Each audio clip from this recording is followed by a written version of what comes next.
Salut à toi! Alors j'avais promis dans une précédente vidéo de faire une vidéo sur du matériel Schneider Electric, et bien c'est fait maintenant. On va observer ici des organes de la gamme Schneider Electric dans une armoire qui concerne une machine réelle qui tourne. Donc là concrètement il s'agit d'un banc d'essai qui simule une station de pompage d'eau. Donc c'est un banc de régulation qui ressemble à ça. On a du débit à réguler, on a un niveau d'eau à gérer. Et ce banc d'essai-là, concrètement, il est installé dans un centre de formation en Algérie et il a servi pour un mémoire de master. D'ailleurs, je mettrai le lien là en bas, c'est assez intéressant ce que les gars ont fait sur ce matériel-là. Mais voilà, donc à l'intérieur, on a du matériel Schneider électrique, très intéressant à observer. Ça permet d'entraîner le regard pour identifier ces organes. Donc pareil que dans les deux précédentes vidéos, on va les décomposer un par un, en commençant par la partie alimentation. Donc les deux premiers composants, déjà le premier concerne l'alimentation. Ici typiquement c'est un convertisseur d'énergie, donc transformateur qui va nous envoyer du courant continu. Ensuite on a à nouveau des alimes. Pourquoi on sait que ce sont des alimentations? Parce qu'en haut là on devine les trois fils qui arrivent pour la phase neutre et la terre. Et en bas on a les différentes sorties, on imagine 0, 24 volts qui vont aller après alimenter les organes qui fonctionnent en courant continu 24 volts, donc basse tension. Ce genre d'alim-là permet de faire de la conversion d'énergie 230 alternatifs vers 24 volts continu. Ensuite, tous les organes qui vont suivre là, sur la droite en haut sont liés purement à de l'élec, donc interface énergie entre l'alimentation et puis les différents organes, les différents actionneurs. Typiquement, le numéro 3, c'est un disjoncteur différentiel. Tu le reconnais voilà, avec notamment le petit bouton de test en haut à droite. Et ce disjoncteur différentiel-là permet de gérer les surintensités moteurs. Voilà, sur les machines, on n'est jamais à l'abri d'avoir des ampères en trop. Et donc, ce matériel-là permet de se protéger au niveau électrique et même au niveau sécurité pour les personnes qui utilisent le matériel.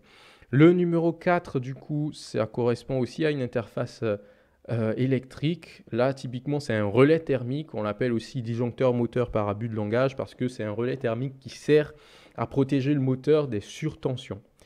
En numéro 5, du coup, qu'est-ce qu'on a comme organe? Tu reconnais là des disjoncteurs classiques, soit de type fusible ou magnétique. En tout cas, ils servent à protéger électriquement les différents organes de l'armoire électrique. Pour ce qui suit, je n'ai pas réussi à l'identifier exactement parce que l'image est un peu floue, mais j'imagine avec les fils qui arrivent en haut et en bas qu'il s'agit d'un contacteur. Alors c'est certainement pas un contacteur moteur parce que les fils sont un peu trop fins au niveau diamètre pour pouvoir gérer des intensités pour un moteur, mais par exemple ça peut être un contacteur pour des électrovannes par exemple. Alors on passe au suivant, là on identifie un relais de sécurité. Typiquement, on va pouvoir venir câbler tous nos arrêts d'urgence, les barrières de sécurité, tout ce qui touche à la sécurité de la machine, on va venir le câbler dessus. Comme ça, on a toutes les boucles de sécurité qui sont centralisées et s'il y a un seul des éléments de sécurité qui est ouvert, on arrête tout sur la machine. Ça permet de sécuriser le fonctionnement. Donc là, notre banc d'essai qui simule la station de pompage, typiquement, il est équipé aussi d'organes de sécurité. Et le dernier élément, enfin les derniers éléments de la ligne, ce sont des contacteurs. Pourquoi on reconnaît que ce sont des contacteurs? On a à chaque fois les trois phases qui vont aller vers le moteur qui correspondent au point d'ancrage donc pour les fils. Et on a différents signaux qui peuvent activer le contacteur, en général des signaux 24 volts, qui sont envoyés par l'automate. Voilà. Donc ça, typiquement, ce sont visuellement, en tout cas, ils ressemblent beaucoup à des contacteurs. Tu peux en retrouver dans pas mal d'armoires électriques. Alors avant de passer à la deuxième ligne, petit message pour les nouveaux sur la chaîne. Si c'est la première fois que tu tombes sur une vidéo de haut thème, sache qu'ici on partage énormément de connaissances et de contenu sur l'automatisme. Donc n'hésite pas à regarder les autres vidéos, il y a plein de sujets intéressants que tu peux trouver.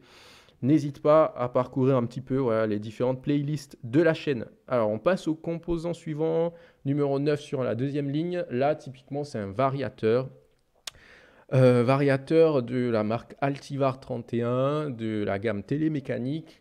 Alors les fans de Schneider sauront que Télémécanique en fait c'est une entreprise qui a été rachetée par Schneider Electric et du coup maintenant tout le matériel télémécanique fait entièrement partie intégrante des gammes Schneider Electric, notamment tout le matériel Altivar là comme ce variateur. Donc variateur de fréquence pour pouvoir piloter des moteurs asynchrones, du coup envoyer différentes vitesses, différentes rampes de démarrage ou d'accélération.